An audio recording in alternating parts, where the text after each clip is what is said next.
This morning, as we look at the lives of the prophets Elijah and Elisha, we're going to examine the concept of authority and the importance of authority in ministry.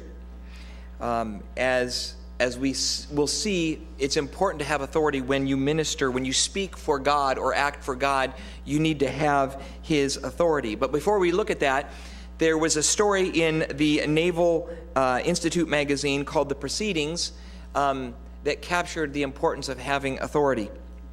While on maneuvers, a battleship lookout noted that there was a light in the dark and foggy night up ahead of them.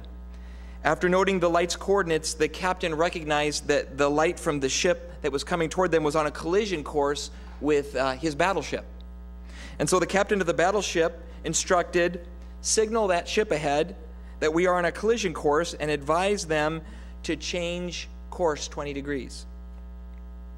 The return signal countered, advisable for you to change course 20 degrees. The captain signaled, I'm a captain, change course 20 degrees. The response came back, I'm a seaman second class, you'd better change course 20 degrees. Well, by this time the captain was furious, and he ordered that a message be sent, I'm a battleship, change course 20 degrees. The reply came back, I'm a lighthouse, you make the call.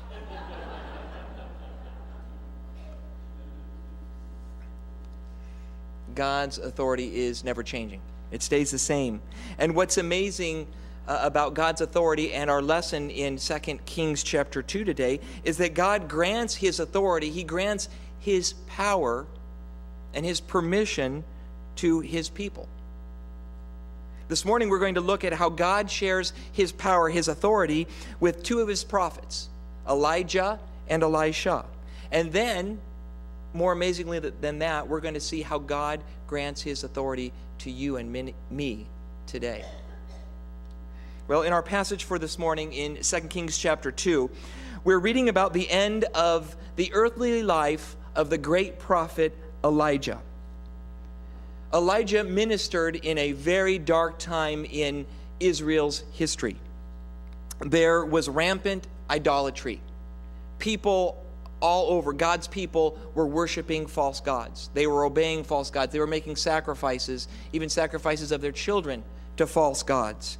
And there was none more evil than the king and queen of Israel, King Ahab and Queen Jezebel.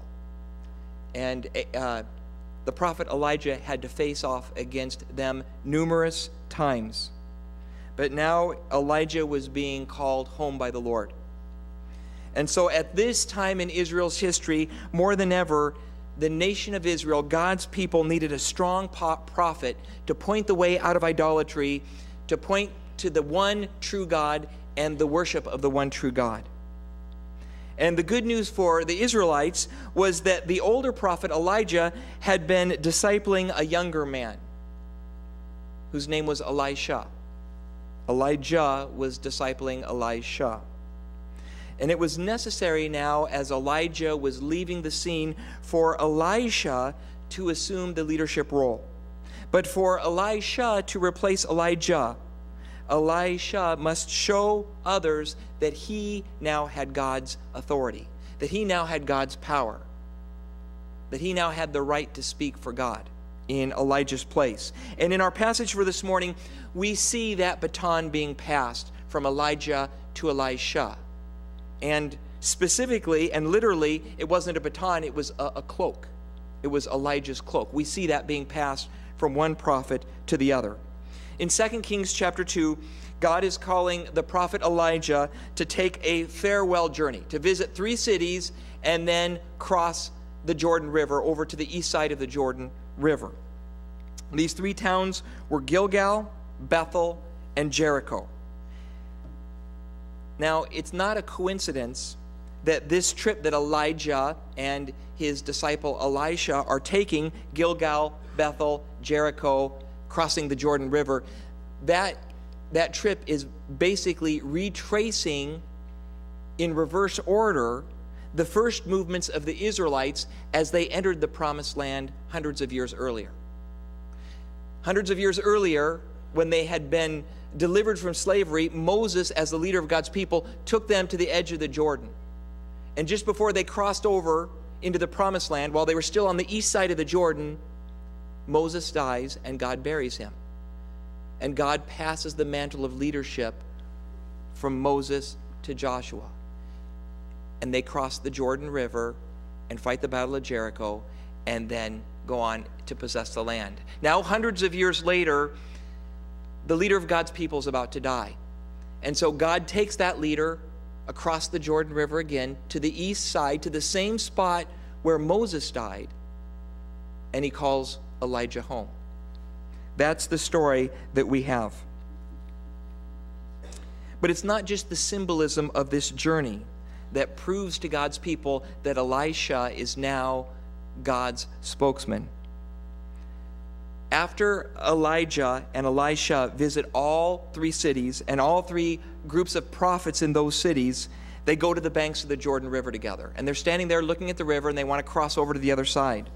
At this point, Elijah takes off his cloak, and he rolls it up, and he strikes the Jordan River. And immediately, Scripture says, the waters part, and Elijah and his disciple Elisha walk across the riverbed on dry land over to the east side of the Jordan River. Once they get over to the other side, Elijah turns to his disciple Elisha and says, "What would you like me to do for you before I go, before the Lord takes me?" And Elisha boldly asks for a double portion of Elijah's spirit. Now, I want to point out here that what Elisha is not doing is he's not asking to be twice as great as his master. But he's using inheritance, the terminology of inheritance law, to ask to continue the ministry of his master. He sees his master as a father, and as a matter of fact, as Elijah's going up, he calls out to him and calls him father. He says, I want to continue your ministry. I want to continue speaking the truth, pointing people back to the one true God. Well, obviously, Elijah doesn't have the power to do that because that power comes from God. That's God's call, not Elijah's. But Elijah says to Elisha, if you see me leave, this will be granted to you. Well, very shortly, a chariot of fire and horses of fire come and separate the two men, and Elijah is taken up in a whirlwind. And I think it's very interesting that fire is involved in Elijah's end on earth, because throughout Elijah's ministry, fire was a part of his ministry. Remember when he was facing off against the 450 prophets of Baal? He called down fire from heaven to consume the sacrifice. And then in chapter 1 of 2 Kings, the chapter just before our passage here, King Ahaziah is trying to destroy Elijah, and God keeps sending fire from heaven to destroy King Ahaziah's men. And now fire is what calls Elijah up to heaven. Well, Elisha got to see Elijah go to heaven, and so his request was granted. But now he had to prove. He had to prove that he had the authority. He had the mantle. And so Elisha, that's the first time I've made that mistake this morning. Elisha took his mentor's cloak, which had fallen off. As Elijah goes up into heaven, his cloak falls off. Elisha picks up the cloak and goes over to the Jordan River and strikes the river. The water parts, and he walks back over to the promised land. And 50 prophets of God see this. And it confirms that Elisha now has the authority.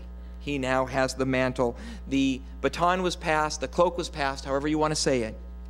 And Elisha, over the years, has a very fruitful ministry, a very powerful ministry. And incidentally, and kind of for fun, I'm told by Pastor Darrell, and he found out from his dad, Jerry,